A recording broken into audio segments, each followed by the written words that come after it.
Assalamualaikum warahmatullahi wabarakatuh. Perkenalkan nama saya Uang Aini dengan NIM F1B023100092. Di sini saya dari kelompok 12 akan sedikit menjelaskan mengenai modul 1 yaitu pengetahuan dasar pemrograman. Kita masuk ke bagian pertama yaitu A. Tujuan. 1. Tujuannya yaitu mahasiswa mengetahui dasar-dasar penulisan program komputer. Yang kedua, mahasiswa memahami struktur bahasa C atau C++. Yang ketiga, mahasiswa mengetahui dan bisa menggunakan tipe data tertentu dalam pembuatan program. Yang keempat, yaitu mahasiswa bisa memasukkan dan mengambil data dari program. Selanjutnya kita masuk ke bagian B, dasar teori. B.1, struktur bahasa C atau C++. Yang pertama ada komentar. Baris ini adalah komentar. Semua baris yang diawali dengan dua garis miring akan dianggap sebagai komentar dan tidak akan berpengaruh terhadap program. Dapat digunakan untuk programmer dan tidak akan berpengaruh terhadap program. Yang kedua ada include. Yang ketiga ada int main. Fungsi main merupakan titik awal di mana seluruh program C++ akan mulai dieksekusi. Diletakkan di awal, di tengah, atau di akhir program.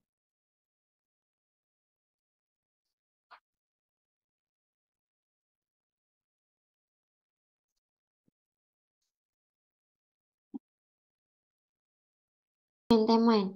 Fungsi int main merupakan titik awal di mana seluruh program C++ akan mulai dieksekusi. Diletakkan di awal, di tengah, atau di akhir program. Isi dari fungsi main akan selalu dieksekusi pertama kali pada saat program dijalankan. Kita masuk selanjutnya yaitu ke tipe data. Tipe data adalah pengelompokan data berdasarkan isi dan sifatnya. Dalam bidang informatika, tipe data adalah jenis data yang dapat diolah oleh Selanjutnya kita masuk ke tipe data. Tipe data adalah pengelompokan data berdasarkan isi dan sifatnya. Dalam bidang informatika, tipe data adalah jenis data yang dapat diolah oleh komputer untuk memenuhi kebutuhan dalam program komputer. Setiap variabel atau konstanta yang ada dalam kode program sebaiknya kita tentukan dengan pasti tipe datanya. Secara garis besar, tipe data dapat dikategorikan menjadi tiga macam, yaitu tipe data dasar, primitive data type, tipe data bentukan, composite data type, dan tipe data abstrak, abstract data type. Selanjutnya ada tipe data dasar. Tipe data dasar atau tipe data sederhana atau bisa juga disebut dengan tipe data primitif.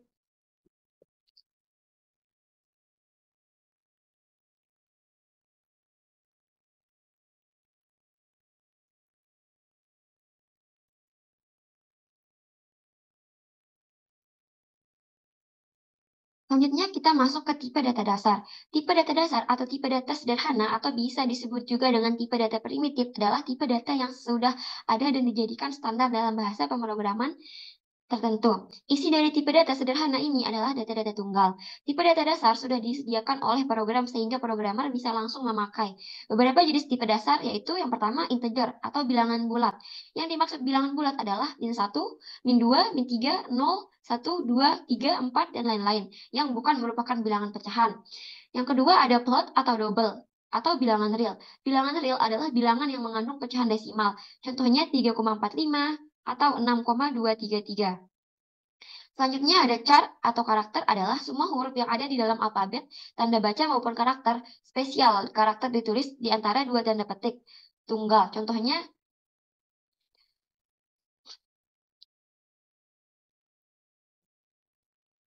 Selanjutnya ada char atau karakter adalah semua huruf yang ada di dalam alfabet, tanda baca maupun karakter spesial. Karakter ditulis di antara dua titik. Karakter ditulis di antara dua tanda petik. Yang terakhir ada boolean atau logika adalah tipe data logika yang terdiri dari dua pernyataan benar atau salah. Pernyataan benar biasanya ditulis true atau angka 1, sedangkan pernyataan salah ditulis dengan parse atau angka 0. Sedangkan operasi aritmatika yang umum digunakan adalah or, not, and, dan XOR. Selanjutnya ada tipe data bentukan. Tipe data bentukan atau tipe data komposit adalah tipe data yang dibentuk dari tipe data dasar dengan maksud mempermudah pekerjaan programmer. Yang dimaksud dalam tipe data bentukan adalah array, string, record, union, struct, dan lain-lain. Tujuan dibuatnya tipe data bentukan yaitu mempermudah proses pemrograman, mempermudah dalam membawa Tujuan dibuatnya tipe data bentukan yaitu untuk mempermudah proses pemrograman, mempermudah dalam penambahan variabel, mempermudah pengelompokan data sehingga lebih teratur. Selanjutnya di sini ada tipe data abstrak atau abstrak. Selanjutnya di sini ada tipe data abstrak atau abstrak data type. Tipe data abstrak atau yang dikenal dengan abstrak data type adalah model matematika dari objek data yang menyempurnakan tipe data dengan cara mengalihkannya dengan fungsi-fungsi yang beroperasi pada data yang bersangkutan. Tipe data abstrak adalah tipe data yang didefinisikan sendiri oleh pemrogram untuk suatu keperluan tertentu yang tidak memungkinkan untuk mendeklarasikan dari tipe data yang sudah ada. Contohnya tipe data abstrak adalah stack, queue, list, tree, graph, dan lain-lain. Kita masuk ke bagian selanjutnya yaitu flowchart. Flowchart adalah penggambaran secara grafik dari langkah-langkah dan urut-urutan prosedur dari suatu program. Flowchart menolong analis dan programmer untuk memecahkan masalah ke dalam segmen-segmen yang lebih kecil dan menolong dalam menganalisis alternatif-alternatif lain dalam pengoperasian. Flowchart biasanya mempermudah penyelesaian suatu masalah, khususnya masalah yang perlu dipelajari dan dievaluasi lebih lanjut. Selanjutnya di sini ada simbol-simbol flowchart.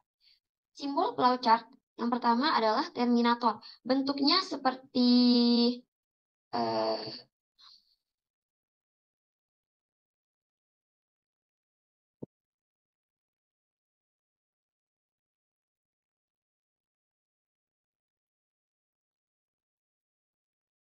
selanjutnya kita masuk ke simbol-simbol flowchart. Simbol-simbol flowchart yang pertama ada terminator, bentuknya seperti setengah lingkaran di ujung dan membentuk persegi panjang sebagai tengahnya. Sebagai simbol start atau end untuk memulai atau mengakhiri flowchart. Selanjutnya yaitu ada input atau output berbentuk jajar genjang digunakan untuk penulisan proses menerima data. Berikutnya yaitu input atau output. Bentuknya seperti jajar genjang digunakan untuk menuliskan proses menerima data atau mengeluarkan data. Selanjutnya ada proses berbentuk persegi panjang digunakan untuk menuliskan proses yang diperlukan. Misalnya operasi aritmatika. Selanjutnya di sini juga ada conditional atau decision, bentuknya seperti ketupat, digunakan untuk menyatakan proses yang membutuhkan keputusan. Selanjutnya ada preparation, yaitu segi 6, digunakan untuk memberikan nilai awal.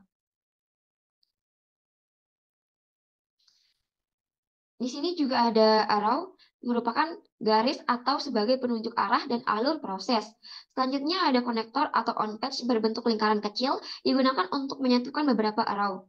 Selanjutnya ada konektor on-patch, ini berbentuk segi 5, digunakan untuk menghubungkan flowchart yang harus digambarkan pada halaman yang berbeda. Biasanya, simbol ini diberi nomor sebagai penanda, misalnya angka 1. Yang terakhir, display. Bentuknya seperti segi 5, tapi di ujungnya seperti lingkaran. Digunakan untuk menampilkan data ke monitor.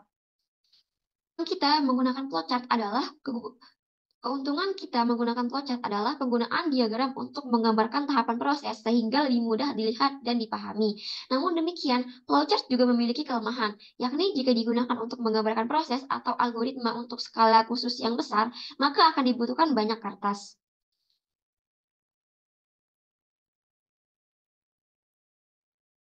Selanjutnya kita masuk ke pedoman membuat flowchart.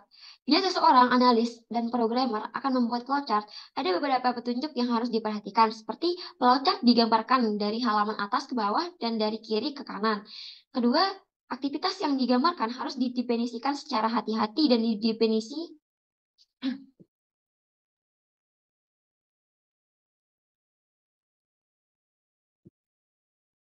Yang kedua, aktivitas yang digambarkan harus didefinisikan secara hati-hati yang kedua, aktivitas yang digambarkan harus didefinisikan secara hati-hati dan harus didefinisi dapat dimengerti oleh pembacanya. Yang ketiga, kapan aktivitas dimulai dan berakhir harus ditentukan secara jelas.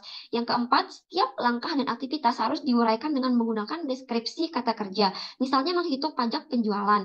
Yang kelima, setiap langkah dan aktivitas harus berada pada urutan yang benar.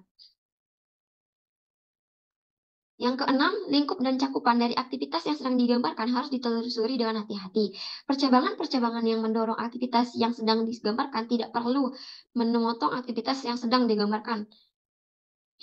Yang keenam, lingkup dan cakupan dari aktivitas yang sedang digambarkan harus ditelusuri secara hati-hati.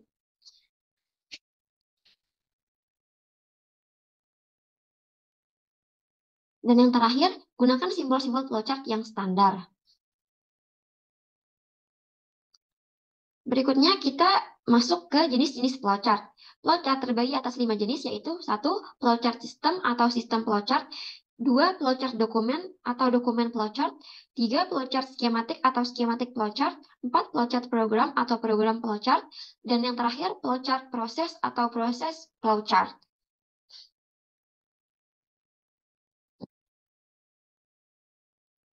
Selanjutnya kita masuk pada pembahasan berikutnya, yaitu B.4 operator. Operator merupakan simbol atau karakter yang bisa dilibatkan dalam program yang digunakan untuk melakukan suatu operasi atau manipulasi seperti penjumlahan, pengurangan, dan lain-lain. Menjumlahkan dua nilai.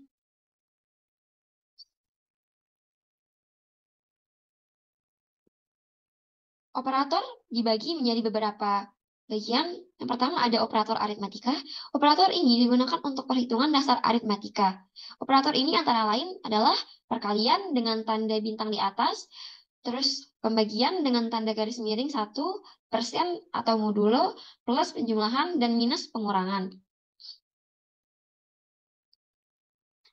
Selanjutnya di sini ada tingkat presidensi operator aritmatika. Operator yang mempunyai prioritas tinggi akan diutamakan dalam hal pekerjaan dibandingkan dengan operator yang memiliki prioritas lebih rendah. Berikut tingkat presidensi operator aritmatika. Semakin ke bawah, prioritas semakin rendah, yaitu Selanjutnya ada operator assignment. Assignment merupakan proses pemberian nilai pada suatu variabel. Contohnya A sama dengan 1, A sama dengan 2 plus B, atau A sama dengan 2 plus B sama dengan 1.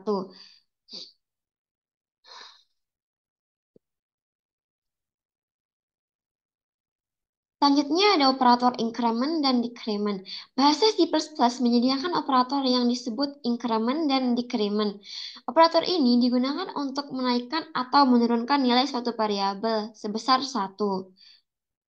Jika tandanya plus, maka operator tersebut disebut increment, dan jika nilainya minus, maka operator tersebut disebut decrement. Selanjutnya ada operator majemuk. C++ menyediakan operator yang dimaksudkan untuk memendekkan penulisan operasi assignment. Misalnya, X sama dengan X plus 2, Y sama dengan Y plus 4. Selanjutnya ada operator relasional. Operator ini digunakan untuk membandingkan dua buah nilai. Berikut macam-macam operator yang termasuk jenis ini. Yang pertama ada sama dengan, bukan assignment. Terus ada tanda seru dan sama dengan, tidak sama dengan. Ada tanda lebih besar, tanda lebih kecil, dan lebih besar atau sama dengan, dan lebih kecil atau sama dengan. Dan yang terakhir ada operator logika. Operator ini digunakan untuk menghubungkan dua atau lebih statement. Biasanya statement yang dihubungkan merupakan operasi relasional. Berikut macam-macam operator logika. Ada tanda dan atau and, or, dan not.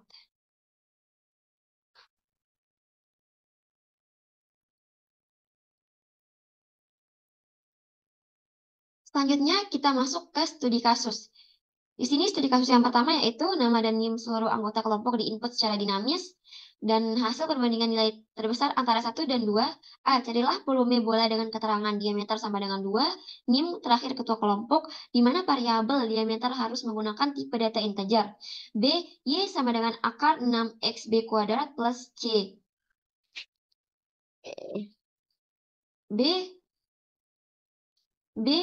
yaitu Y sama dengan akar 6xb kuadrat plus C pangkat 0 per 4xa, dengan A increment 1 digit, terakhir NIM ketua F1B 021071, maka A sama dengan 1. B decrement nomor kelompok, C 2 digit terakhir tahun angkatan praktikan. Ini kita lanjut ke di hasil B.1 flowchart. Flowchart nama dan NIM anggota kelompok yang input secara dinamis. Yang pertama di sini ada start. Ini merupakan terminator yang digunakan sebagai simbol start atau end. Selanjutnya di sini ada Preparation digunakan untuk memberikan nilai di awal, yaitu input atau pendeklarasian, yaitu input nama 1, nama 2, nama 3, nama 4, nama 5, nama 6, nama 7, NIM 1, NIM 2, NIM 3, NIM 4, NIM 5, NIM 6, dan NIM 7. Selanjutnya kita masuk ke input nama dan NIM semua anggota. Ini disebut sebagai input-output. Selanjutnya kita menganalisis nama dan NIM anggota yang telah diinput. Dan di sini kita masuk ke menampilkan nama dan NIM anggota kelompok. Dan yang terakhir, selesai atau end.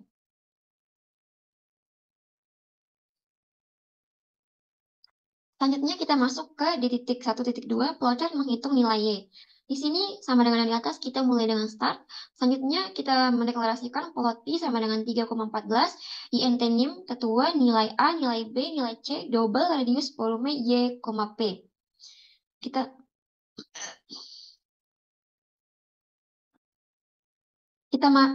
masuk ke input nilai diameter, NIM ketua. Terus lanjut ke proses radius sama dengan diameter per 2. Selanjutnya kita masuk ke output, tampilkan nilai radius. Kita masuk ke input lagi, masukkan nilai Pi dan radius. Lalu kita masuk ke proses. Di sini volume sama dengan 4/3 Pi radius pangkat 3. Dan lagi kita akan output, tampilkan nilai volume bola. Dan input masukkan nilai A, nilai B, nilai C. Dan proses Y sama dengan SQRT 6 nilai B pangkat 3 plus nilai C pangkat 0 per 4 kali nilai A. Dan kita masuk ke output, tampilkan nilai Y, dan prosesnya P sama dengan volume lebih besar daripada Y, tanda tanya, volume sama dengan Y. Dan kita masuk ke output, tampilkan nilai terbesar, dan terakhir selesai atau end. Allahumma.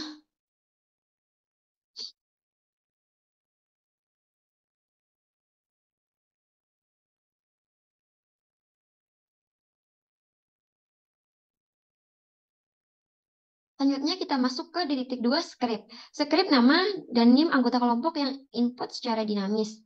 Yang pertama di sini ada hashtag include iostream dan using namespace std. Include iostream dan using namespace std ini adalah header. Include ini berfungsi sebagai library dari program yang kita buat, dan using namespace std ini agar kita tidak menuliskan std ketika kita menuliskan si in atau si out. Di sini ada fungsi utama yaitu string nama 1, nama 2, nama 3, nama 4, nama 5, nama 6, nama 7, string nama NIM 1, NIM 2, NIM 3, NIM 4, NIM 5, NIM 6, dan NIM 7. Kita masuk ke si out, masukkan nama ketua kelompok. Si out di sini berfungsi untuk menampilkan apa yang kita ketikkan. Getline ini digunakan agar nama yang diinput bisa dispasi. Dan sama seperti selanjutnya, sampai bawah, sampai kita ke si out, NIM, dan nama anggota ketujuh. Nah, di sini kita si out NDL list nama dan NIM kelompok 12 yang akan ditampilkan pada layar. Sama seperti yang di bawah, nama ketua kelompok, NIM ketua kelompok, dan nama dan NIM anggota selanjutnya. Selanjutnya di sini ada script menghitung nilai Y. Sama seperti di atas, di sini ada hashtag include iostream, hashtag include cmet, using namespace std. Include iostream ini berfungsi sebagai header atau library, sedangkan include cmet ini berfungsi agar kita bisa menggunakan perhitungan bilangan matematika atau aritmatika. Using namespace std ini juga berfungsi sebagai agar kita tidak menuliskan std pada kita saat menuliskan cout. Di sini ada fungsi utama int main. Kita deklarasikan INT NIM ketua, INT nilai A, nilai B, nilai C. Float nilai P sama dengan 3,14, double radius, volume Y, P. Terus menghitung volume bola. Di sini kita menggunakan cout untuk menampilkan satu volume bola. Dan NDL untuk membuat baris baru. Cout, masukkan 2 digit terakhir NIM ketua kelompok sebagai diameter. Dan si in-nya ini kita diminta untuk menginput atau memasukkan NIM ketua kita.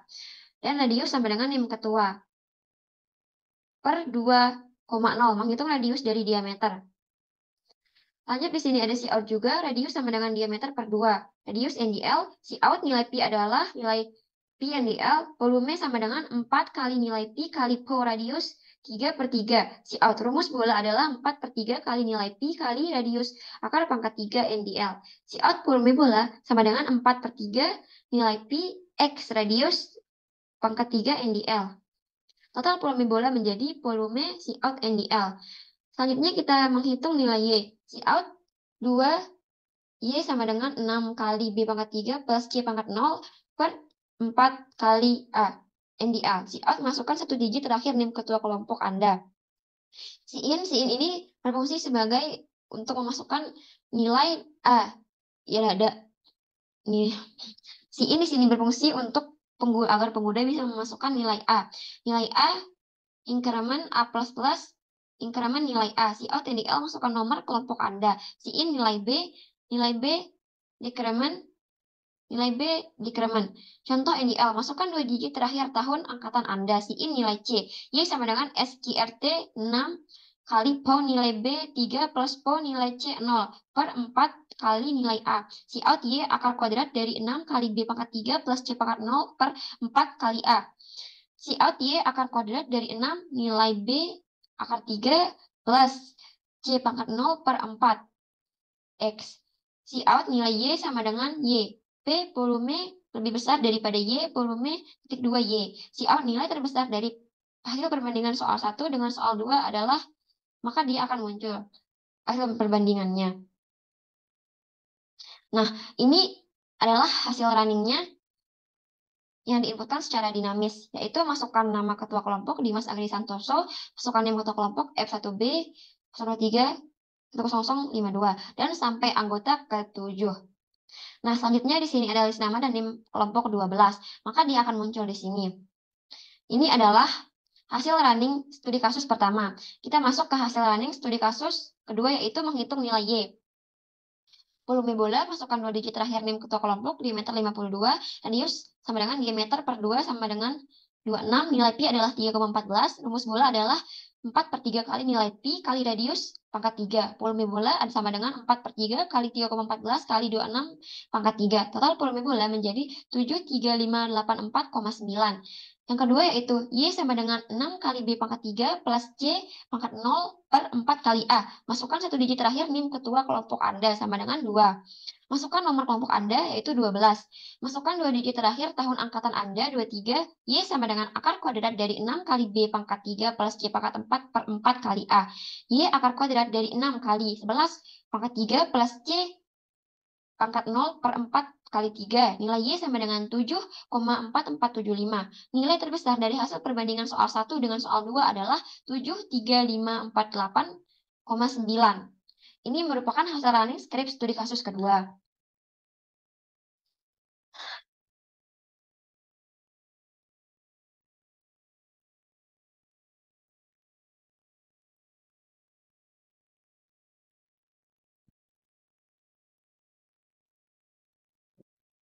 Selanjutnya di sini kita masuk ke analisa. E.1 analisa studi kasus pertama.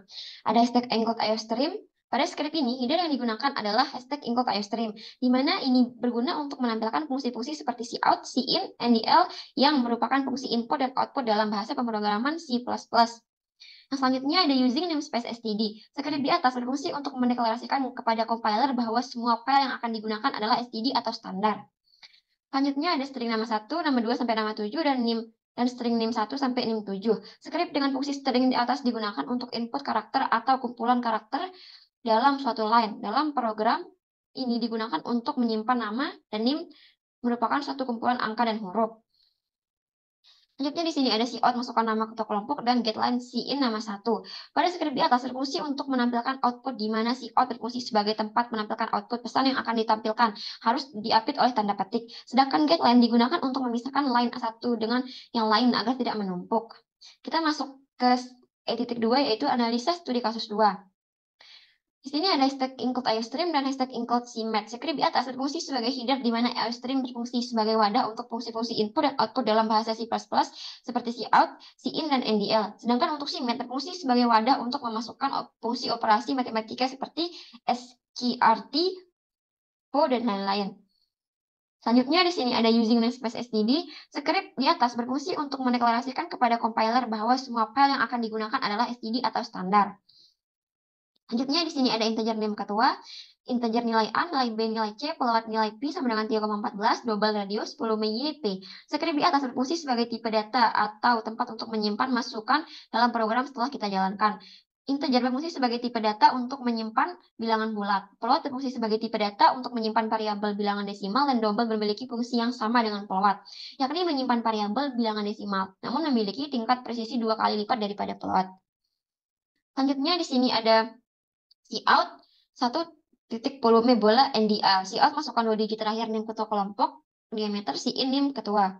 Skrip di atas berfungsi sebagai tempat masukan dan keluaran, di mana cout berfungsi sebagai keluaran yang akan ditampilkan teks maupun angka. Teks yang ingin ditampilkan harus diupdate dengan tanda petik, sedangkan in berfungsi sebagai tempat input atau masukan yang akan dimasukkan ketika menjalankan program. Selanjutnya di sini kita menghitung nilai Y. Cout 2Y sama dengan 6 kali B pangkat 3 plus Y pangkat 0 per 4 kali A NDL. Masukkan 1 digit terakhir dan ketua kelompok Anda. In nilai A plus plus increment nilai A. Cout NDL masukkan nomor kelompok Anda. In nilai B minus minus decrement nilai B. Skrip di atas berfungsi untuk menghitung nilai Y, di mana cout untuk menampilkan teks dan in untuk memasukkan nilai yang diminta. Nilai A++ merupakan increment yang berfungsi untuk menambahkan nilai dari variabel nilai A sebesar 1 sebelum dievaluasi. Sedangkan nilai B- merupakan decrement yang berfungsi mengurangi nilai dari variabel nilai B sebesar 1 sebelum dievaluasi. Selanjutnya di sini ada Y sama dengan SQRT 6 kali PO nilai B 3 plus PO nilai C, 0 per 4 kali nilai A. Skrip di atas, SQRT berfungsi sebagai formula atau rumus untuk mencari akar kuadrat dari 6 kali nilai B pangkat 3 plus nilai C pangkat 0 per A kali nilai A. Dan P sama dengan volume lebih dari Y, tanda tanya volume titik 2 Y. Skrip di atas adalah suatu ekspresi kondisional di mana skrip ini memiliki fungsi untuk mengevaluasi salah satu variabel, di mana kondisinya adalah jika volume lebih besar dari Y atau true, maka nilai dari ekspresi ini adalah volume. Namun, apabila volume tidak lebih besar dari Y atau false, maka nilai ekspresi ini adalah Y besar. Dan yang terakhir kita masuk ke F, kesimpulan. Kesimpulan pertama yang kita dapat adalah aturan dasar penulisan program komputer, yaitu mendeklarasikan terlebih dahulu masalah atau kasus yang dibuatkan program. Dalam membuat satu program komputer, data-data yang akan diinput harus langsung ditulis ke dalam programnya. Selanjutnya menentukan solusi dari masalah atau kasusnya. Setelah itu menentukan I atau O dengan jelas, kemudian merancang cara bagaimana masalah dapat diselesaikan seperti A, memilih algoritma. Hal ini dilakukan untuk menghindari kemungkinan kesalahan yang dilakukan saat menjalankan program. B, menguji program. Setelah selesai ditulis, program selanjutnya diuji. Selanjutnya yang nomor 2 yaitu struktur bahasa C++ terdiri dari sintaks yang mewakili semua struktur dari bahasa C++. Struktur bahasa C++ terdiri dari komentar yang berisi mengenai keterangan program yang dibuat dan tidak memenuhi program yang dijalankan. Preprocessor directive stack include yaitu berfungsi untuk mengarahkan preprocessor directive yang akan digunakan untuk membaca file header fungsi utama integer main, yaitu bagian pertama yang dieksekusi dan diwajibkan dalam menyusun program C++.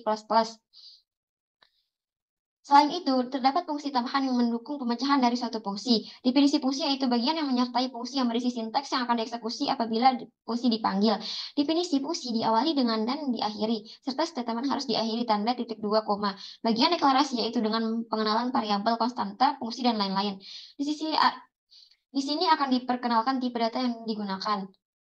Yang ketiga yaitu tipe data berfungsi untuk mempresentasikan atau menjelaskan kegunaan sebuah nilai yang terdapat dalam program. Terdapat beberapa jenis tipe data yaitu tipe bilangan bulat, integer, tipe bilangan desimal, floating atau point, tipe logika boolean yang hanya menggunakan atau mengandung nilai terus 1 dan false 0. Tipe data karakter atau string yang dinyatakan dengan tipe char, dan tipe data bentukan dibuat sesuai kebutuhan dalam program. Yang terakhir atau yang keempat adalah untuk memasukkan data. Kita dapat menggunakan instruksi in pada bahasa pemrograman C++, sedangkan untuk mengambil data kita dapat menggunakan instruksi cout pada bahasa pemrograman C++. Oke, mungkin hanya itu yang dapat saya jelaskan dari laporan yang kami buat. Cukup sekian, bila ada kesalahan mohon dimaafkan. Wassalamualaikum warahmatullahi wabarakatuh.